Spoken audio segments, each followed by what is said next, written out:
مینا خان سے ایک سوال ایسا ہو گیا تھا جس سوال کی وجہ سے وہ غصہ کر گیا اور اس نے یہ جواب دیا. لیکن اس سے پہلے آپ کو یاد ہوگا میں بتا چکا ہوں چکری میں جو شفیع جان نے محسن نقوی کے بارے میں بات کی تھی وہ تو میرے خیال میں دانستہ طور پہ نہیں تھی, وہ تو سوچی سمجھی تھی.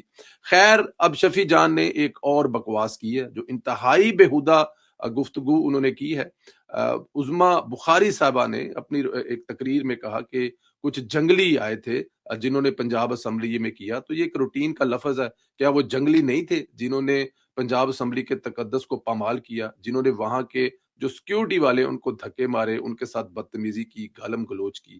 آپ ہمارے گھر میں مہمان آئے ہیں اور ہمارے گھر میں آ کر ہمارے ہی مطلب لوگوں کے ساتھ یہ سلوک کر رہے ہیں, تو آپ کو جنگلی کہا, بڑا نارمل ورڈ ہے. لیکن شفیع جان نے انتہائی بےہودہ گفتگو کی جو ہے وہ پنجاب کی جو منسٹر ہیں عظما بخاری صاحبہ, انفارمیشن منسٹر,